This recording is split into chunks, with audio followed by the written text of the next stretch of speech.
Good morning, friends. Myself, Tutu sir, from Mechanical Engineering Department. Now today, we are studying about the second year Mechanical Engineering subject named as Mechanical Engineering Material, in which today's topic we are studying about the case hardening method. In a case hardening method, the various types of case hardening method are used. Which types of case hardening method are used in a heat treatment process? These are the 6 unit as a or last unit about the mechanical engineering material subject. These are the case hardening in which carburizing, nitriding, cylinder are explained below. Carburizing case hardening and nitriding case hardening.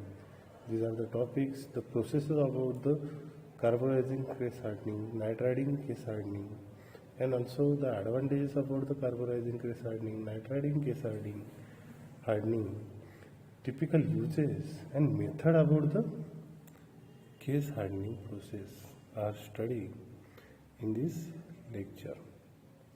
In last lecture, we are studying about the various types of flame hardening, okay, surface heat treatment and flame hardening processes are studied in last lecture. And in this lecture, we are only study the case hardening process. तर बघा, आपण जे मागचं lecture घेतलं होतं mechanical engineering material हा जो subject आहे सेकंड इयर मेकॅनिकलचा, तर त्याच्यामध्ये 6वं युनिट आपण शिकतो आहोत. तर त्या 6व्या युनिटमध्ये आपण मागच्या लेक्चरला आपण सरफेस हार्डनिंग हीट ट्रीटमेंट प्रोसेसबाबत आपण जाणून घेतलं. त्याचबरोबर आपण काय जाणून घेतलं, फ्लेम हार्डनिंग आहे का नाही, किंवा फ्लेम हार्डनिंगमुळे तुमच्या मटेरियलमध्ये काय चेंजेस होतात, त्याच्या प्रॉपर्टीजमध्ये काय चेंजेस होतात, या सगळ्या गोष्टीचा स्टडी जो आहे तो काय केला होता आपण मागच्या लेक्चरला केला होता. आताचं जे लेक्चर जे आहे, तर आताच्या लेक्चरमध्ये आपण केस हार्डनिंग मेथड जे आहेत कोणकोणत्या आहेत तर ते आपण जाणून घेणार आहोत. त्याचबरोबर केस हार्डनिंगमध्ये कार्बोरायझिंग हार्डनिंग आणि नायट्रायडिंग केस हार्डनिंग मेथड या 2 गोष्टीचा स्टडी जो आहे तो काय करणार आहे आपण आता करणार आहोत. मग त्याच्यामध्ये आपण काय बघणार आहे, नेमकी डेफिनेशन काय आहे कार्बोरायझिंग केस हार्डनिंगची मेथडची आणि नायट्रायडिंग केस हार्डनिंग मेथडची डेफिनेशन काय आहे, त्याचबरोबर त्याच्या प्रोसेस कशा आहेत, त्याचबरोबर त्याचे ॲडव्हान्टेजेस आणि डिसॲडव्हान्टेजेस काय आहेत, त्याचबरोबर त्याचा टिपिकल यूज अँड मेथड कोणकोणत्या आहेत, तर त्या सगळ्या गोष्टीचा स्टडी जो आहे तो काय करणार आहे आपण ह्या आजच्या लेक्चरला करणार आहे.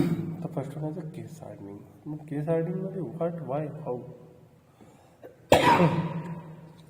नेमकी केस हार्डनिंग हे काय आहे नाही का, आणि कशी आहे ती, हे का नाही, या सगळ्या गोष्टीचा स्टडी जो आहे तो काय करायचा आहे आपल्याला यामध्ये करायचा आहे. मग फर्स्ट होण्याचं व्हॉट आहे का नाही, आपण काय करणार आहोत case hardening, what is the case hardening, why is the case hardening and how is the case hardening, या सगळ्या 3 गोष्टीचा स्टडी जो आहे तो काय करायचा आहे आपल्याला या आजच्या लेक्चरला करायचा आहे. मग what is the case hardening है का. Case hardening is a simple method of hardening steel. Case hardening ही कशी आहे, तर एक प्रकारची सिंपल मेथड आहे. कशाची, तर स्टीलची. It is a less complex than hardening and tempering. ही कशी आहे, तर लेस हार्डनिंग आहे आणि कॉम्प्लेक्स आहे, लेस कॉम्प्लेक्स आहे. कशापेक्षा, तर हार्डनिंग अँड टेम्परिंग कशी आहे, लेस कॉम्प्लेक्स आहे, म्हणजे कमी कॉम्प्लेक्स आहे. This technique is use for steel with a low carbon content. हीटची टेक्निक जी आहे ही कुठे यूज केली जाते, फॉर द स्टील हे का नाही. जे काही स्टील मटेरियल आहे त्या मटेरियलला एक प्रकारचे केस हार्डनिंगसाठी कसे आहे, हे स्टील मटेरियल सुटेबल आहे, पण त्याच्यामध्ये with a low carbon content, त्याच्यामध्ये कमी प्रमाणात कार्बन कंटेंट असणं गरजेचं आहे. त्याच्यासाठी ते कसे आहेत, तर सुटेबल आहे. Carbon is added to the outer surface of the steel. मग ही जी केस हार्डनिंग जी आहे त्याच्यामध्ये काय केलं जातं, कार्बन जे आहे तर ते काय केलं जातं, ॲड केलं जातं outer surface of the steel सरफेसच्या आउटर सरफेसला ते काय केलं जातं, कार्बन हा ॲड केलं जातं to a depth of the approximately 0.03 mm. आणि ते कुठपर्यंत जातं, तर आउटर साईडला ते काय केलं जातं, आउटर सरफेसवर ते ॲड केलं जातं. आणि त्याची जी डेप्थ जी आहे तर किती असते, 0.03 mm एवढी काय केली जाते, त्याला डेप्थ दिली जाते. One advantages of this method of hardening steel is that the inner core is left untouched, and so steel process properties such as the flexibility and its still relatively soft.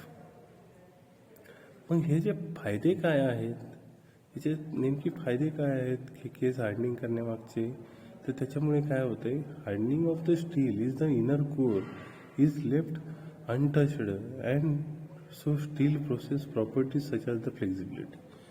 Steel प्रोसेसच्या प्रॉपर्टीमध्ये as a flexibility he property काय होते, तयार होते. आणि steel relatively soft, आणि जे steel जे आहे ते काय होते, रिलेटिव्हली सॉफ्ट होते. कशामुळे, तर ह्या केस हार्डनिंग मेथडच्या प्रोसेसमुळे, आहे की नाही. त्याच्यानंतर आपण बघणार आहोत व्हाय.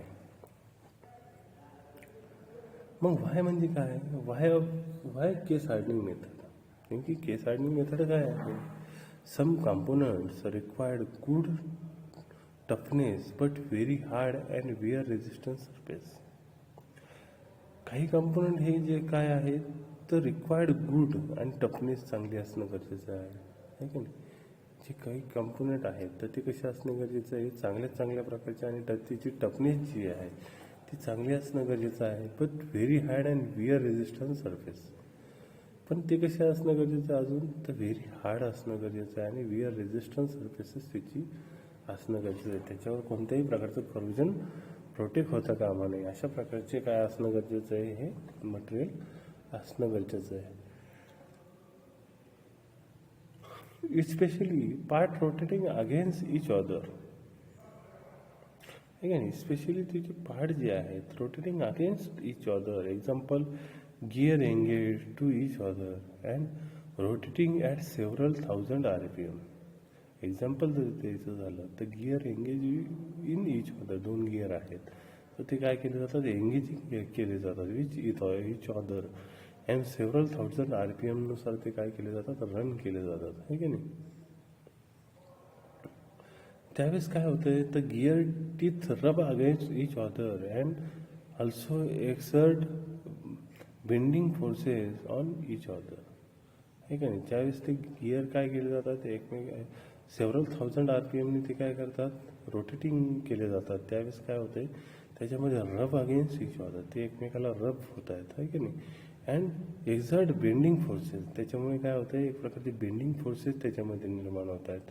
मग ते बेंड होऊ नये म्हणून ते मटेरियल कसं असणं गरजेचं आहे, व्हेरी हार्ड असणं गरजेचं आहे, विअर रेजिस्टन्स सरफेस असणं गरजेचं आहे की नाही. त्याच्यानंतर आपण बघणार आहोत types about the carbonising, types about the case hardening method. Case hardening मेथडचे कोणकोणते टाईप्स आहेत, आहे की नाही. तर कार्बोनायझिंग अँड हार्डनिंग, आहे की नाही. कार्बोनायझिंग मेथड आहे अँड हार्डनिंग मेथड आहे. तर carbon is added to certain depth of the surface of a low carbon steel. कमी कार्बन स्टील मटेरियलमध्ये काय केलं जातं, कार्बन काय केलं जातं, ॲड केलं जातं, आहे की नाही.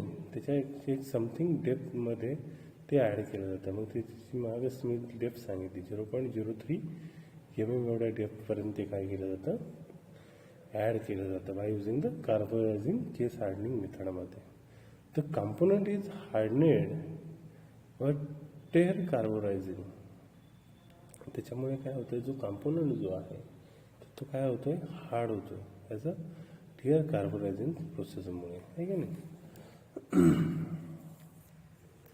आता कार्बोनायझिंग मेथड. मग कार्बोनायझिंग मेथड म्हणजे काय, नेमकी कार्बोनायझिंग मेथड जी आहे तर ती नेमकी त्याची डेफिनेशन काय आहे.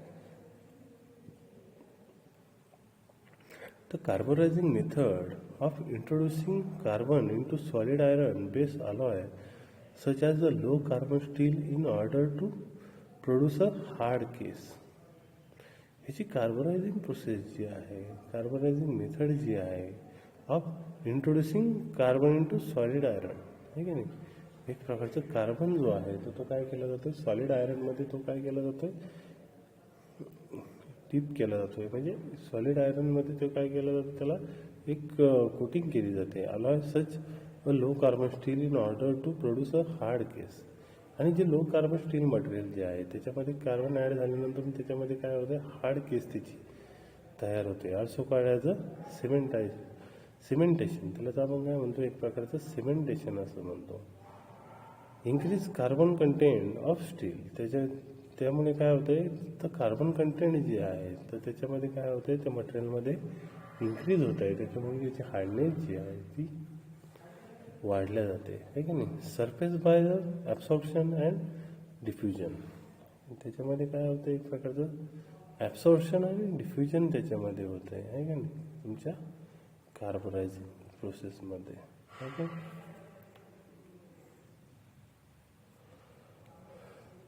त्यानंतर आपण बघणार आहोत प्रिन्सिपल ऑफ कार्बोनायझिंग. मग प्रिन्सिपल काय आहे कार्बोनायझिंग प्रोसेसचं, काय सांगता येईल. ॲट हाय टेम्परेचर 860 डिग्री ते 900 डिग्री सेल्सिअसपर्यंत काय केलं जातं, हीट केलं जातं. Carbon is continuously added on the surface. आणि जे मटेरियल जे आहे की नाही, लो कार्बन स्टील मटेरियल जे आहे ते काय केलं जातं, 860 ते 900 डिग्री सेल्सिअसपर्यंत ते काय केलं जातं, हीट केलं जातं. आणि कार्बन जो आहे ते कंटिन्युअसली काय केला जातो, त्याच्यामध्ये ॲडेड केला जातो आहे on the surface of the component, आहे की नाही. जो कॉम्पोनंट आहे त्याच्या सरफेसमध्ये तो काय केला जातो, कार्बन कंटिन्युअसली ॲड केला जातो आहे फ्रॉम अ सॉलिड, लिक्विड और गॅस सोर्सेस. मग ते कशा प्रकारे केला जातो add, for the solids, liquid किंवा गॅस सोर्सेसने तो काय केला जातो आहे, ॲड केला जातो आहे. With time carbon diffuses into the steel. आणि काही टायमानंतर तो काय होतं, ते जे कार्बन जे आहे ते काय होतं, डिफ्यूज होतं आहे तुमच्या स्टील मटेरियलमध्ये, आहे की नाही. Depth up to which carbon diffuse into steel control by the time and temperature. त्याची डेप्थ जी आहे ती काय केली जाते, कार्बनची डेप्थ जी आहे की नाही, कार्बन डिफ्यूज करण्याची जी डेप्थ जी आहे तुमच्या स्टीलमध्ये डिफ्यूज करण्याची जी डेप्थ जी आहे ती कंट्रोल केली जाते कशाने, बाय टाईम अँड टेम्परेचर, आहे की नाही. त्याच्या टाईम आणि टेम्परेचरने ती काय केली जाते, एक प्रकारे कंट्रोलिंग केली जाते. Time required to achieve desire case depth decrease with increase temperature, आहे की नाही. जेवढी डेप्थ काय करायची तुम्हाला डिक्रीज करायची आहे तेवढं काय करावं लागेल तुम्हाला, विथ इन्क्रीजिंग द टेम्परेचर. तुम्हाला त्याचं टेम्परेचर जे आहे ते काय करावं लागतंय, इन्क्रीज करावं लागतंय. ओके. तर अशा प्रकारे त्याचं काय आहे, एक प्रकारचं कार्बोनायझिंग केस हार्डनिंगचं किंवा कार्बोनायझिंग केस हार्डनिंग मेथडचं काय आहे, तर प्रिन्सिपल आहे. Hardening after carbonising. तर हा एक ग्राफ दिलेला आहे की हार्डनिंग केल्यानंतर आफ्टर कार्बोनायझिंग, आहे की नाही, कार्बोनायझिंग केल्यानंतर त्याच्यामध्ये काय चेंजेस होतात, त्याच्या टेम्परेचरमध्ये किती टेम्परेचर त्याला द्यावं लागतं आणि आपल्याला त्याच्यामध्ये काय चेंजेस होत आहेत. तर हा ग्राफ जो आहे व्यवस्थित बघा, एक मिनटं.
अशा प्रकारची हार्डनिंग आफ्टर कार्बोनायझेशनची ही हा काय आहे तर ग्राफ आहे.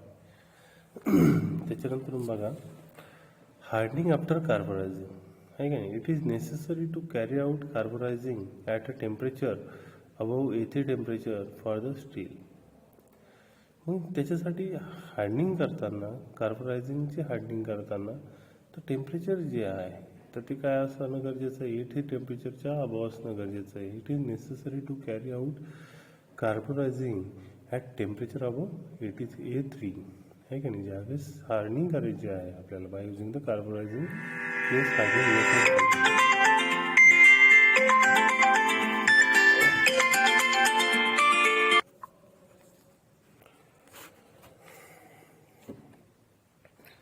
हार्डनिंग आफ्टर कार्बोनायझिंग जे हार्डनिंग प्रोसेस जी आहे तर कार्बोनायझिंग प्रोसेस नंतर हार्डनिंग करताना कार्बोनायझिंग प्रोसेसचा यूज करून case hardening method through carbonizing करताना काय नेसेसरी असणं गरजेचं आहे. It is necessary to carry out carbonising at a temperature above A3 temperature आहे की नाही. तिथं टेम्परेचर जे आहे तर ते किती असणं गरजेचं आहे, A3 टेम्परेचरच्या अबव टेम्परेचर असणं गरजेचं आहे तुमच्या स्टीलचं. It is necessary to quench the component and after carbonising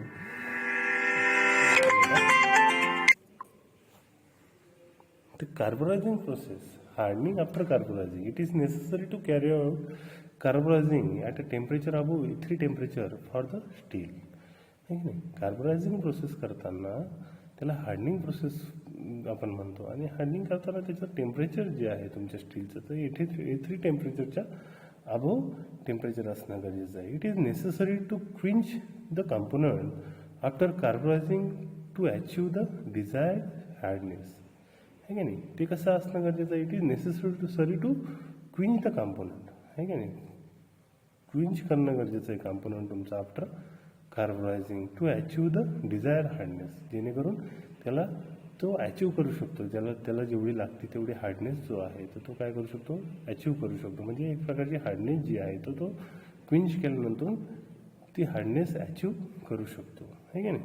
tampering is necessary after hardening for reducing brittleness आहे का नाही. जे टेम्परेचर जे आहे tempering is necessary after hardening. Tempering process जी आहे तर ती कशी असणं गरजेचं आहे. टेम्परिंग प्रोसेस जी आहे ही काय आहे तर नेसेसरी आहे after hardening for the reducing brittleness, जेणेकरून तो जो ब्रिटलनेस जो आहे तर तो त्याच्यामधून काय होईल तर रिड्यूस करता येईल. त्याच्यासाठी ते कशी असणं गरजेचं आहे, सुटेबल असणं गरजेचं आहे. Okay. Characteristics about the carbonizing case hardening. Characteristics about the case hardening. The case depth is about 0.05 inch आहे की नाही. केस डेप्थ जी आहे तर ती किती असणं गरजेचं आहे. कॅरेक्टरिस्टिक त्याच्या कशा आहेत तर कार्बोनायझिंग केस हार्डनिंगच्या त्याची डेप्थ आपण 0.05 इंचपर्यंत काय करू शकतो, त्याला हार्डनिंग करू शकतो. हार्डनेस आफ्टर हीट ट्रीटमेंट आहे की नाही. हार्डनेस जी आहे तर ती कधी येते तर आफ्टर हीट ट्रीटमेंट नंतर आहे का नाही. Negligible changes in dimensions. जे डायमेन्शन जे आहे तर ते कसे असतात तर निग्लिजिबल चेंजेस असतात आहे की नाही. Hardness decreases from surface to core.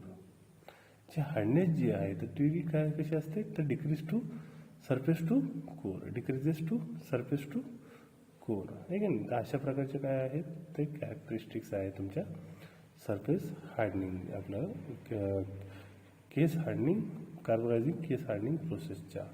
Okay. I hope sir तुम्हाला याचं लेक्चर समजलं असेल. ओके ठीक आहे. थँक्यू.